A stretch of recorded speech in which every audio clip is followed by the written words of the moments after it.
Hello from Asheville on this nice spring day. Class U deals with the Green's function.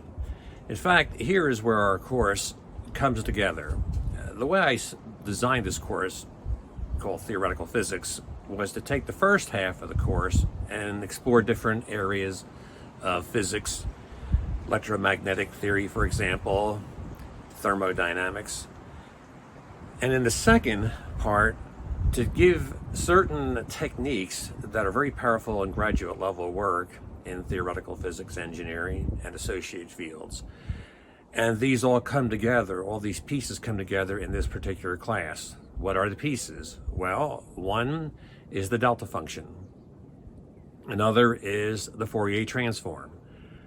We handled Fourier series and leading up to Fourier transforms, and we did Laplace transforms. We've also seen convolution and complex integration. So this problem that we're going to do, where we take a differential equation and use an impulse, a delta function, as a source. Like if there's a driving force for a mechanical system, it'll be an impulse delta force. If you're charging a capacitor, it'll be a burst of charge that you put on the capacitor. Or if it's a radioactive dumping problem, it would be the burst of radioactive waste that you dump as an impulse and see what happens. So then the next step is to take the Fourier transform of the equation to translate it into an algebraic equation.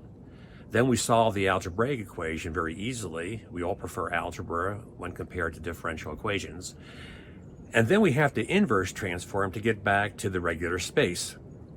In this transform space, we have the algebra, but we have to get back to the regular coordinate space. When we do that, we do an inverse Fourier transform, and here where we need the complex integration. So use the complex integration to get back, and the solution is the Green's function. And then the general solution is to do the convolution of your source function, your arbitrary one, with the Green's function. So this class has a lot of beautiful mathematical physics, theoretical physics, all coming together, and I hope you enjoy it. Class U, Green's functions.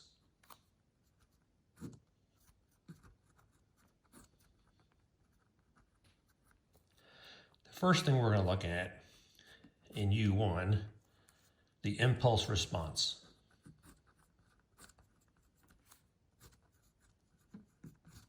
Now, you might recall that we did a problem with radioactive dumping. So let's review that.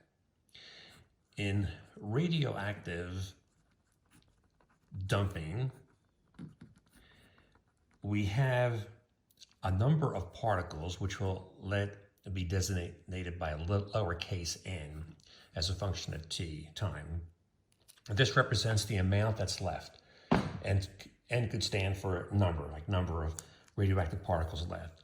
Now the change in the number of radioactive particles with respect to time, as time goes on, it decreases due to radioactive decay, and that's proportional to how many particles are left.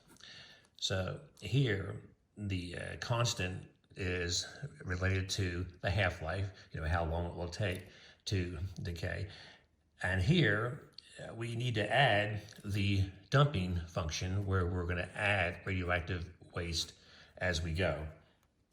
So this second piece is the dumping function, adding more. We're going to add to the pile. And this first term has a minus sign, minus due to the decay, which is proportional to the number of particles that are left. So the approach that we're going to be taking here is to let this dumping function be an impulse, a delta function. Let's isolate this function so it's on one side of the equation. So the dumping function is the derivative of the number of particles left with respect to time, and then plus lambda n of t. And now what we're going to do is take the Laplace transform of both sides to translate this equation, transform it from a differential equation into an algebraic one. So here we go, the Laplace transform of f of t. At this point, we're not using a delta function, we're just doing the general case. In the next section, we will give it an impulse and show you what's going on. We're leading up to that. So here, we take the Laplace transform of the derivative, and then the Laplace transform of the n function. So this is going to be capital N, that's the convention we're using for the transform space. The functions become capitalized, and then we use S, because we integrated e to the minus st, over the t's. And then here, if you recall, the rule is S times the Laplace transform of n, this is when you have a derivative, and then minus the initial value, and this is going to be 0 because there is no waste at the site when we start. A pristine area, no waste, and then we show up and we start dumping. We show up and start dumping. So now we solve the algebraic equation, and that would be over here. This is your capital F of S, your your Laplace transform. So the Laplace transform here is equal to S big N of S plus lambda big N of S. And now the algebra, very simple. We do some factoring. S of n, S plus lambda. And this brings us to the Fourier transform of n. That's going to be the Fourier transform of the solution, because that's what we're interested in, how many particles are left. So that's going to be equal to, here, the Fourier transform of the dumping function divided by S plus lambda. So what this gives us is the Fourier transform of the solution is given as a product of two Fourier transforms, where the first one is the the Laplace transform. Physicists use Fourier transforms more. Engineers like the Laplace transform, so excuse me for saying Fourier occasionally. So this is the Laplace transform of the dumping function times the Laplace transform. Here, this G of S, which is interesting, it comes from the system, and that G of S is 1 over S plus lambda. Now remember, when we have a product of Laplace transforms, then the functions in the regular space, the T space, are related by a convolution. So here, the n of t is related by the convolution of these two functions, all right? Which leads us to then a general solution, n of t, as the convolution, so integrate from 0 to t, of f of u, g, t minus u, which we have seen earlier in the course. And this is the general solution. This is your dumping function, which is arbitrary, and then this is based on the system the physics of the system, the radioactive decay. And that is going to then be modifying the dumping function to get the answer. So really, all of the secrets of the system are in that little g. So what we would like to do is isolate the g, since that's going to be used for any of the arbitrary dumping functions that you choose. The physics of the system is in this g of s. So how do we isolate this g of s? Well, we would want this f of s, this this Laplace transform of the dumping function to be 1. If that Laplace transform is 1, then we're going to have the case where it's the simplest case, and then the g of s can be considered to be then isolated. So if we look here, n of s is equal to big F of s, g of s, and we want this big F of s to be 1.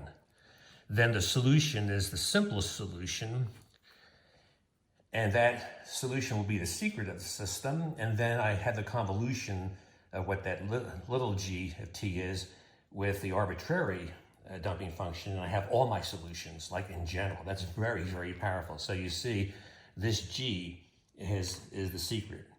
So if we want this to be 1, we have to ask ourselves the question, what function, all right, so what function f of t will give us a Laplace transform equal to 1? So what would do that to get that simplest case? Well, let's look at what a Laplace transform is again. A Laplace transform is this big F of s is an integral from 0 to infinity.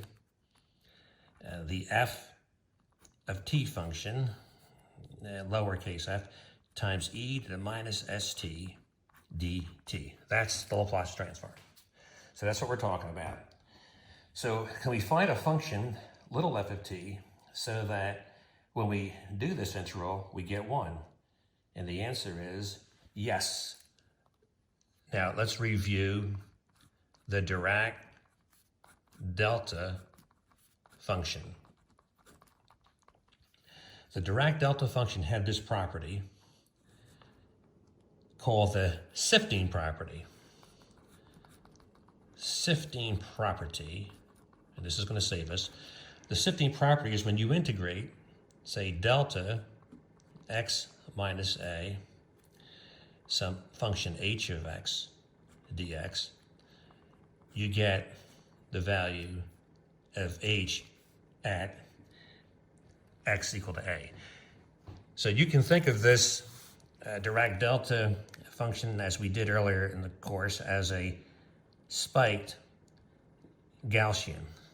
Gets taller and taller and thinner and thinner. And here is the value where x is equal to a. So when this multiplies the function, it's going to be 0. It's going to kill it off everywhere else except where you have the value x equal to a. And the simple case that we did, we had delta x. We integrate over, you can consider this as integrating over all the cases. And this is here going to be then delta of 0. So given that, if you put in here, say, a delta function for this, so we put in the delta, let's put a constant in front of it, what the heck, a sub naught, delta of t. Often they just let that constant be 1, don't worry about that, and keep the math even simpler, but we'll put it in. So then here, this is going to be evaluated, this is the function at t is equal to 0. So here, when you do this with the delta function, you're going to get the function e to the minus st evaluated at t equal to 0, and that's going to be 1. That's what we want. The Laplace transform is 1. We got it. So that means that the Laplace transform of the solution, the simplest case solution, which is just big G of S, all right? Because since the F is 1 times the big G is the big G, and that's going to be 1 over S plus lambda. Now, at this point, what's traditional with the Laplace transforms is that we consult the table. Now, we made a table that has this answer in a previous class. And if we consult the table, we will find here, now this, let's just make that a to be 1, because that's what's traditionally done, just 1, then you don't have to worry about it. So, because otherwise this would be 1 or a sub naught. So we'll just say it's 1. That's what they usually do. All right, so then this would get you for the solution in the t space is the little g of t, and that's equal to e, when you look this one up, is minus lambda t, the familiar radioactive decay law. So therefore, the solution here, if we had put that A naught in, I'll go ahead and show you so you can see it both ways. If you have the A naught in, if it's not equal to 1, then it's just simply there like this. And that would mean that you start out with the A naught. Well, we said we start out with nothing, okay? So what are we doing here? Well, we're impulsing it. So you have this pristine land, no waste, but then at t equals 0, you impulse it, like you throw some down. So this is coming from the impulse. And then you keep doing those impulses as you go on, and then the convolution gives you the general solution. So that is very, very beautiful mathematical physics, and very, very powerful in physics and engineering and related areas. So now we're going to go to do the Green's function, and in honor of George Green, here we will use Green. George Green. This mathematical physicist, or theoretical physicist, lived from 1793 to 1841. But what's very impressive, especially with this mathematician, is that he basically taught himself math. Self-educated.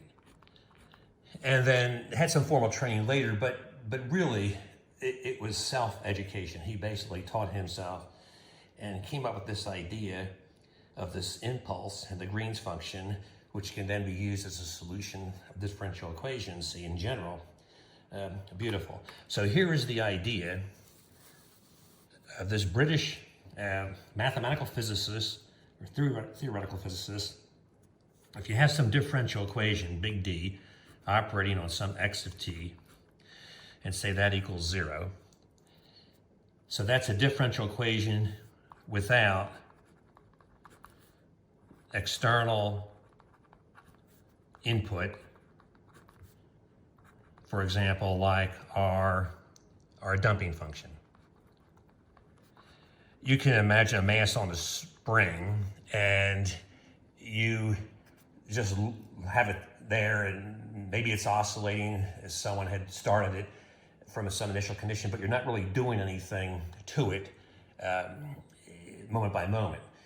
Then you consider doing something to it, like taking your hand and driving it, moving it back and forth, some driving force, or in a case with the capacitor, charging it up with some charge. So here, we're going to now apply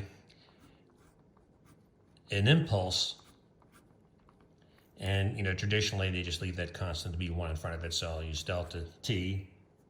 And this is the impulse.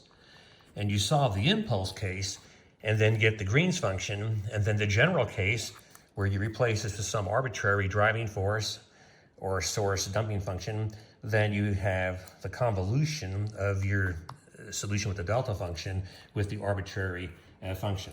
So let's write this out, that this solution here, this is the map, will be g of t, little g of t, and that is the Green's function, named after George Green.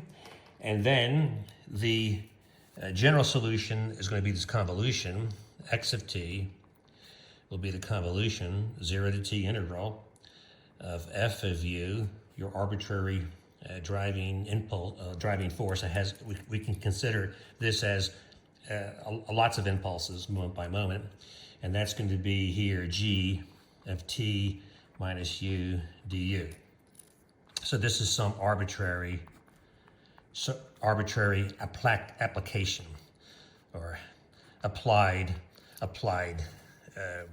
to the system. So here I'm going to introduce some physics notation, which could be a little confusing, but the physicists like to use capital G for the Green's function. So I'm going to emphasize this, saying physics notation, all right, which you'll find in lots of physics books. They'll write x of t as an integral from 0 to t, and what they'll do is they'll consider this a capital G, and then write t comma u like this, du, all right? And what physicists also like to do is switch the order and put the g first so that the u's are to the right, as if this g function is pulling this f, this u information, out through the t. And here, physicists then like to write the u as a t prime and have this kind of an integral. All right, so this is physics notation. You would find this arrangement. And the Green's function for the radioactive decay problem, g, t, comma, t prime, is the exponential e to the minus lambda t minus t prime. All right. Now, way back, earlier in our course, we looked at the convolution. So let's go back and look at that the way we looked at it before. We had the convolution as a series of, let's say, delta times, delta t's. So what we did was we then said here, you'd go sum over n, sum, here's the Green's function, t, function u of n, and then f of u of n, delta u is equal to 1. Or in this case, actually, delta u is going to be basically the du. But what we had set up was we had basically set up a very, very simple line, a timeline, and we then did this sum. But if you look at this graph here, I'm going to show you where you have a u and you have f of u like this. So here's some function, some dumping function, say you're dumping radioactive waste. And then what we did before with this line, we had like a un and a un plus 1. This is a little delta u in there. And then we hit that with the f of n, and we got ourselves how much we dumped. So I want you to think of this here in this graph form, u sub n plus 1. And this can be thought of as an impulse. Now, here we take that narrower and narrower, and then you have the idea of like the impulse moment by moment. There are things that you're doing to the system, and then we need to use the Green's function to figure out what's going to happen. So the radioactive decay for this part, kicks in at time u sub n. That's why we had here e to the minus lambda t minus u, sub n, or this is going to be simply u. So when you dump at that u sub n, then that radioactive decay starts to kick in from the time beyond that, the t minus that. So, and then you do the integral, you get all the cases. So that's a nice little graph to look at, which shows that the dumping that takes place at u sub n is going to propagate into the future, see, with this Green's function exponential, decay that's going to be going on there. So very, very nice mathematics and physics. And we now go to U3, where we're going to look at the Fourier transform. All right, U3. So U3, Fourier transform space. Now, what we have done before in our course is the Fourier transform. So we have this formula that if you integrate here from minus infinity to plus infinity of some function f of t, e to the minus I omega t dt.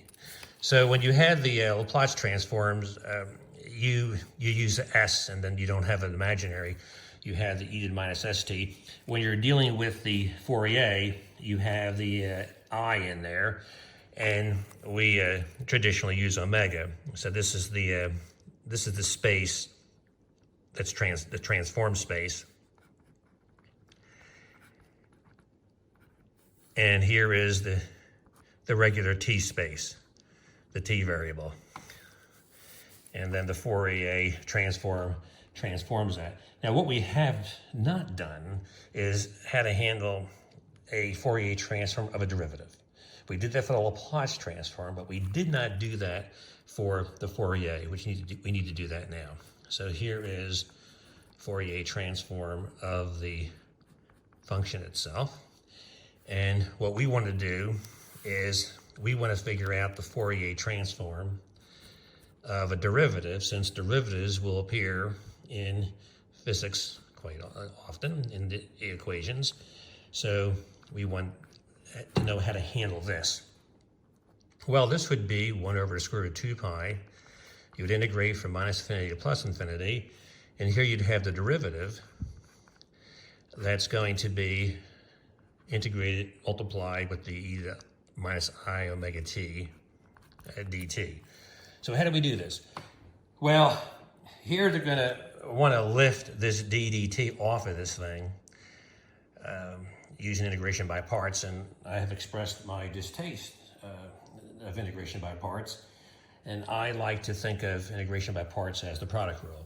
So here I have the function f is the obvious I need to worry about, and here's another function here. This other function here is going to be the second one. So like if I have a u and a v, the u is going to be the f, and the v is going to be this other one. So what I do is I go right to the product rule. The product rule for differentiation is quite friendly. So d dt of f of t and e to the minus I omega t. Here you would take the derivative of the first and multiply that by the second, and then you would keep the first one there and take the derivative of the second, which is going to be a minus I omega is going to come down. And so this is our product rule. So for the integration by parts, see what you're basically doing here is you have here the one that you want is this one. This is the desired one. So we're going to replace that with this. Now the reason why we're doing that is because, see, if we have this integral in there, that's simply just going to be the Fourier transform of the function, and this is going to be easy to do because you're going to undo the derivative. So the price you pay for the integration by parts is to have two integrals instead of one, but the two are the desired ones that we want. So here, if we then look at this here is going to have to be add it to this other piece so that we have the equation is correct. So therefore, here what we're going to do is we're going to have 1 over the square root of 2 pi, and that's going to be the integral, minus infinity to plus infinity, of the derivative, see, of the product, which we'll just lift very easily since the integral is going to undo the derivative. All right, so we have this one. And then we're going to add the plus sign, and we do have the 1 over square root 2 pi that's still there. And this is going to be minus infinity to plus infinity, ft e to minus I omega t, and then dt. So here, this one goes in here, and that means we have this one first, plus the other one, and this is going to be the Fourier transform of the derivative. So let's go ahead and write that down. The Fourier transform of the derivative here is going to be equal to, now here this derivative just gets undone, so this is going to be f of t e to minus I omega t minus infinity plus infinity. And see, you're going to now note that by the boundary conditions for this function to be well behaved, it's going to vanish at infinity. So therefore, this is going to be 0. This is going to be 0. And sometimes in physics, they'll refer to it as a boundary condition. One of the boundary conditions to have realistic solutions in physics is there's no blow-ups. When you go to infinity, functions can't blow up, like in quantum mechanics, where you're talking about probabilities, and you can't just have some infinite probability. In fact, the probability that something's going to happen is going to be 1. So that takes care of that, and that's basically physics that's going to come to the rescue there. And then this is simply the Fourier transform here with, you got something extra out in front. You got an I and you got an omega. All right, so that means our result is the Fourier transform of a derivative is you simply slap an I omega in front of the Fourier transform of the function. All right, that's all you have to do. So that's the Fourier transform of the function. And that's a very, very important result. And see, now you can understand that a differential equation gets melted into an algebraic one. So you sort of melt this, goes away in the transform space, and you have some omega times another function. So now it's very easy to do the next case, and that's the second derivative. Very important in physics, since most of the differential equations you come in physics, basically you're looking at second derivatives. F equals ma, acceleration's a second derivative of x with respect to time. So we want to be able to handle that, but every time you take a derivative, you slap an I omega down. So this is going to be minus omega squared f of omega. All right, just slap down another I omega, and you have it. If you want to formally do this one, you could formally say that the second derivative, like this, is simply the Fourier transform of a function, to say g, where there's just one derivative. In other words, you let g equal f prime, and you're going to then write out all the detailed steps for the Fourier transform, say, of g prime would be I omega, big G of omega. But what's that big G of omega? That big G of omega is going to be equal to the Fourier transform of f prime, and that's going to be I omega, big F omega, and then you can see you get the same result. But this sometimes you find written out in text as a formality, everything written out. So we have it. We have it. So now we're going to go on and look for the Green's function. Now everything's going to come together, and this section here, that's U4, is going to be finding the Green's function. So we're going to do a case. All right, we're going to do a case here. And we're going to use the method, very powerful in theoretical physics, and there's going to be several steps. And I'm going to give these steps nicknames. This is my breakdown of the steps. And the step that we're going to start with, we'll call step 0. Step 0 is to ask, what is the differential equation that we're interested in? All right, so that's step 0. This is step 0. What we're going to do is use the radioactive decay one. So that's d n dt equals minus lambda n t plus f of t. All right. So there's your radioactive decay. This is your dumping function. And now step 1 is the Dirac delta function step. And the Dirac delta function step is to replace the arbitrary force or function or a dumping, whatever, charging capacitor that you're doing, replace that with an impulse, the delta function. So we have here dn dt is equal to minus lambda nt plus delta t. So that's the first step. And now we go to step 2, which I'm going to nickname Fourier Transform step. The Fourier Transform step is to take the differential equation and transform it into algebra by going to the omega space. So here, we're going to maybe simplify this a little bit. I like to have that delta function by itself on one side of the equation.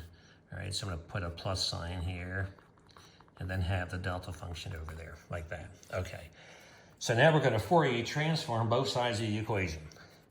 So we're going to do Fourier transform of dn dt plus lambda Fourier transform of nt, and then the Fourier transform of the delta function.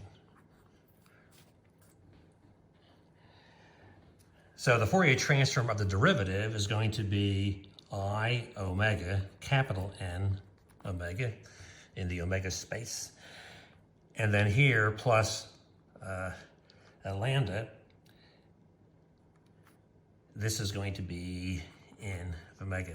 Notice that with the Fourier transform, we don't have to worry about some like initial value like we did with the Localized.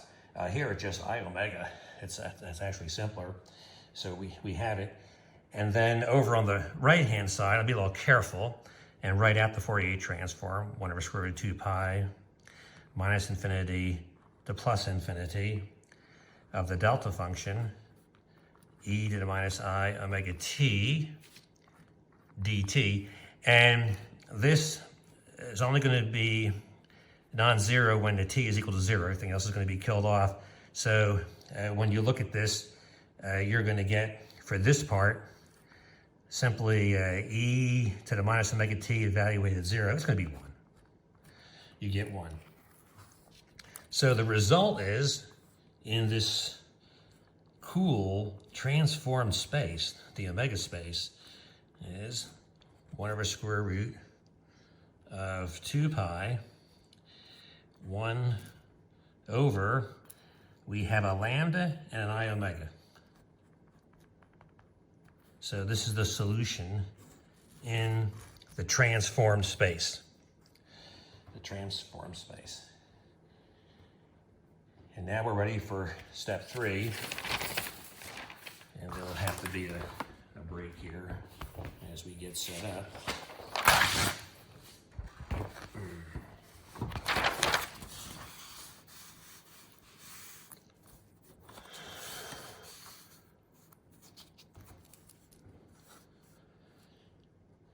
this takes us to step 3. And that's, I'm going to call that step the inverse Fourier transform. The steps I have in the book might be slightly nicknamed differently, but it's okay. It just helps me to have some steps. I prefer at the moment this sequence of steps that I'm giving you here today.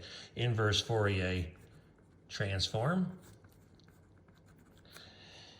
So how do we do that? Well, we need to take the inverse Fourier transform of the big N of omega.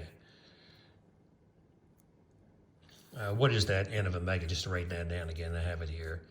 That's 1 over the square root of 2 pi, 1 over lambda plus I omega. So the inverse transform that we did in an earlier class is 1 over 2 pi. We integrate from minus infinity to plus infinity, and now we're integrating the n, big N function, and then here we have a plus I omega t instead of the minus sign. And there's the omega. So note also that here to get back to,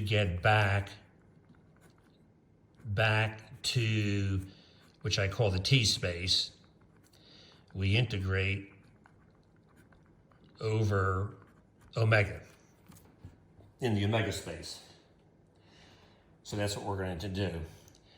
So here, let's go ahead and plug in for the n. So we have the little n of t is 1 over square root of 2 pi, integration over every thing here. And if we plug this in for this, we have 1 over the square root of 2 pi, that's coming from this one over here, 1 over lambda plus I omega. And then I have e to the I omega t d omega. Now to have the I upstairs and not in the denominator, what we're going to do here is multiply the top and bottom of the equation by a minus I. Notice that the 2 square roots free up to 2 pi. And then here, minus infinity to plus infinity, we're going to have 1 over, this is going to be omega minus lambda I. All right, and then this is e to the I omega t d omega. Let's just check that. The minus I, if you take this one here and multiply top and bottom by that minus I, there's a minus I, and then here you get the minus I in front of the lambda, and the minus I times the I is a plus 1, so the omega gets the plus 1. So that's what we're trying to do. And that looks like complex integration time. So here we go to step 4, and I'm going to nickname this one complex integration. I think in the text I combine these 2 steps, but I'm going to spread them out here. So we emphasize delta function, we emphasize Fourier transform, we emphasize inverse Fourier transform, and we emphasize complex integration. And then the last step will be Green's function. So you see all the things that we did in previous chapters all coming together. So what we do here is to promote the variable omega to the complex plane z. All right, and then we have to look at poles. Well, here we have the one pole. For example, if we have the 1 over z minus lambda I, because now omega becomes the z here, then you see you have the pole when z is lambda I, that's the pole. All right, so we want to note that. So here, this is the complex plane z, all right? And here is minus r plus r. I really want to integrate this. This is the x-axis, and this one here is an iy. I want this integral from negative infinity to plus infinity. So in other words, this r will go to infinity. So I get the entire horizontal axis. And here the pole is right there. This is the lambda I pole right there. And then here we take our circular part, because we have to have a loop. We want that counterclockwise loop to use the complex integration techniques. And now we need to check one thing, very, very important, that makes sure that this is going to go to 0, this loop part. And the way you do that is you focus your attention on that vertical axis. So that vertical axis at the top here, this point right here, that's going to be R. This is the R radius. So you focus your attention on Z. On the axis is going to be, where it's IY, it's going to be I times R. Now this is important because this IR, when this omega becomes a Z and the IR is there, you get the I squared minus R times T. When R goes infinity, then this minus, you see, R T, this is what you want. You want that minus sign. So everything's going to work out. Sometimes there's a pole down here and a pole up there, and then you have to decide which way to close. And this is the argument to look at this exponential and the value along the vertical axis. And that's good enough to then proceed. So we're all set here. We're ready to go. And here, if we were to look at this loop, a general case, let's write down the general thing that we're doing here. We're looking at the integrals consistent of the loop, which has the semicircle plus the integral that actually specifically we want to do. So here is minus I over 2 pi, and this is the circular part here, e to the I zt over z minus lambda I, and we have a dz here. So this loop has two parts. It has the first part, the minus I over 2 pi, coming from there, to go from minus r to plus r, but we're going to let that go to r go to infinity, so I'll just put down infinity here. E to the I omega t. So along the x-axis here, that's your omega. Your x is your omega. That's your real part before the promotion to the complex plane. So this would be here then omega minus lambda I d omega. And then there's this other part that is the semicircle. So here, over 2 pi, that's going to be CR e to the I zt over z minus lambda I. And since that is in the complex plane, I'm going to use z. All right. So you can think of this as x is your omega. All right. So here, this one is going to be 0, and therefore the integral that I need, the inverse Fourier transform, which is this thing, is going to be obtained very easily from what we know with a complex integration. So this is going to be here. We're going to have minus I over 2 pi, and then we're going to use the residue theorem. This is 2 pi I. We're eating up a pole. We're surrounding a pole, so it's the residue of this function. I'm just going to write this, you can write this function out like f here, and the pole is lambda times I. So what is this thing? All right.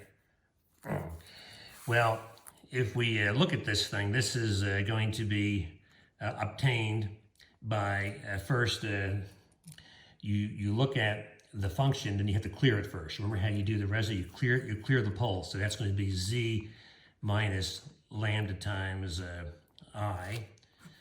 All right, that's going to multiply. That's going to multiply the big F. So this is the big F, and that's going to give you here e to the I z t. So we have cleared the pole, and then the next step is to put in the value of the pole. So that's going to be here, you want the z to be equal to lambda I. That's the pole value. And then you get, look, e to the minus lambda t. You get the Green's function. Isn't that cool? And we did this one intentionally because we knew the answer. So we wouldn't have to master the technique. So that gives us here n of t. And that is the solution is the Green's function for this simplest case. Now, it might be a good exercise to be mathematically a little more rigorous here and to just show that this semicircle is 0. So let's do that. So we have here the CR integral is minus I over 2 pi CR, and this is e to the I zt over z minus lambda I in dz. I'd like to show you this in detail. Okay, so now what we do is we let z equal r e to the I theta, something we've done before. And then here when we do that, the dz is I r e to the I theta d theta. All right, and then this this theta is going to go for this this arc, the semicircle. The theta is going to go from 0 to pi. That's going to get you that integral. You know, go from here to there. The semicircle part. You know, 0 to pi. And here, if we write out what we got the, let's see what we got here. We have, for this one, let's see, if we write out the step, we'll just copy this and then go here from 0 to pi, all right? And we have here e to the I, this gets a little scary, r e to the I theta, whoa, what is that? All right, that's okay. And then this is z is r, e to the I theta, and then minus lambda I, and then here the dz is IR e to the I theta d theta. All right, so here's where we look at this point that along the imaginary axis, all right, along the imaginary axis here, e to the I r z goes to e to the minus rt as we observed earlier, and that is going up. If we went down, we would have the wrong sign here. You would have y is minus IR going down. That would be bad. So here, y is a plus IR right up in here. This is a plus IR because we're above where the y's are positive, and that is very, very important to get that minus sign there. Okay, so then what we're going to do here is get set up to take the limit as r goes to infinity. Now in practice, when you do physics at the graduate level and you're doing this, you don't do this. You basically say, you know, there's a lemma, like Jordan's lemma, and then you're just finished. You just don't worry about this semicircular part as long as you're checking that you get this exponential with the minus sign there. As you're going up, you're fine. So we'd be finished, all right? I'm just doing this as just extra reinforcement to just understand it because it's the first one that we're doing. And like you to see all the details. So here's the CR. This is a 1 over 2 pi because this minus I and that I gets you to 1. And then you're going to have the limit as r goes to infinity from 0 to pi. And this is going to be, here there's an r, and then there's an e, IR, and then there's a cosine of theta times t. We're going to break this e to the I theta using Euler as cosine theta plus I sine theta. So we're going to get that, and then we have the other one up here. I'm going to split the expansion, the two of them up, and this one is going to be a minus r sine theta t and this is d theta, and this is going to be here. If we look at this, 1 minus lambda I over r e to the I theta. All right, now we skipped the step, so let's back up for a second and show that step so we don't lose anyone here. If we're looking at this step here, the i's cancel. You have 1 over 2 pi, and you go 0 to pi, and then this is e to the I r. I'm going to now go ahead and show this step. Cosine of theta here plus I sine theta times t, and have the same denominator here, r to the e to the I theta minus lambda I, and then just have the rest of this stuff except the I, because the I is already been taken care of, e to r e to the I theta d theta. Okay, so this was the step that I skipped to get here, and now you can see the 1 over 2 pi is there. You're looking at here 0 to pi, and then this r is coming from this r, and e to the I theta divide top and bottom. So r e to the I theta, and if I divide the top and bottom, then I basically get this. And here we do have one let's say slight issue, and that is if we're looking at this dividing top and bottom by the r, you say this r here is gone. All right, we don't want that. We don't want that. Okay, so that looks good. So here we use the Euler relation to get that exponential, and then here I times I is -1, and that's how we came over here to get this one. And then we're dividing top and bottom by r e to the I theta. That's a 1 minus this, and then there is no more r up here. Okay, so now we have this. You can see that what's going to happen is that this part here is going to vanish as you go off to infinity. It's 1 over r. And then up here, the cosines are just going to dance around, like from minus pi to plus, -1 to +1. So in other words, cosines goes -1 plus 1. That's just dancing around. That's not really going to go anywhere. And then here, this is good news because the i's canceled here, and you get the minus r. So when r goes off to infinity, this is going to save you. It's going to kill everything. And so that's the argument. Now you might wonder, all right, being very, very careful, you might wonder, what about when r goes to infinity and the theta happens to be 0? Then wait a minute, here we got an infinity times 0. That's not good. We don't want that. So the way to think about that is that when theta is equal to 0, well, when theta equals 0, that's along the horizontal axis. I want that point. That's right, taken care of. That's taken care of in this horizontal integration. So really, I want to integrate here with some, epsilon angle, all right? Vanishingly small epsilon angle, because I already have the point on the axis taken care of in the real integration part. So if that epsilon vanishingly small, that's going to be the argument that we're okay. That's going to be some very vanishingly small epsilon, then the minus r is going to, e to minus r is going to kill it. So there you have it. We're basically finished the class. Let's just go ahead and summarize things. And that will be the step 5, to emphasize that step 5, we have solved for the Green's function. The Green's function, all right? And let's write down the solution. We have n of t is e to the minus lambda t, and that's the Green's function referenced at 0.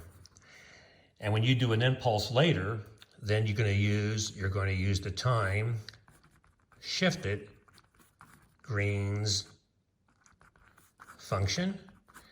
And the time shifted Green's function, to use physicist notation, is then e to the minus lambda t minus t prime. All right.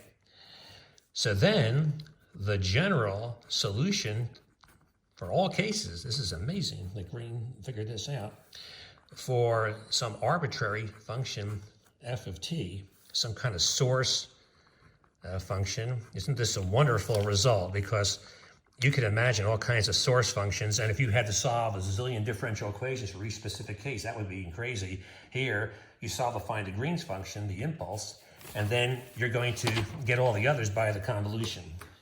All right? So the general solution then is n of t is integrate from 0 to t the Green's function, the shifted Green's function, and here's your source function, f of t. Now, in advanced physics and quantum field theory, this is referred to as a propagator. A propagator. It propagates, so you can see this t prime here, propagating to the t. You're going to integrate all over your past and get to your present t. So this is propagating the source function to get to your answer. And that's very, very, very elegant, advanced theoretical physics, that concept. So what did we do in our journey? All right. If I want to summarize of the journey, all right, what we did is we had a differential equation. And when we take differential equation courses, we learn how to solve them directly. In other words, we don't go to some transform space in general. We may just have some tricks. Now I'm going to put this in red because we didn't use this path here.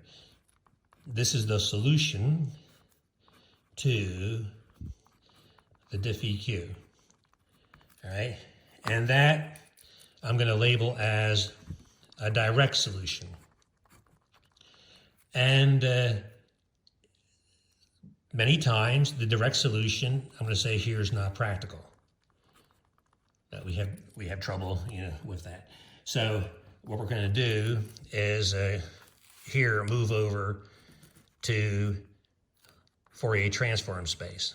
So the Fourier transform is going to take us here where, like, this is the t, this is going to be, or this is x and t to have all the, dimensions like space and time.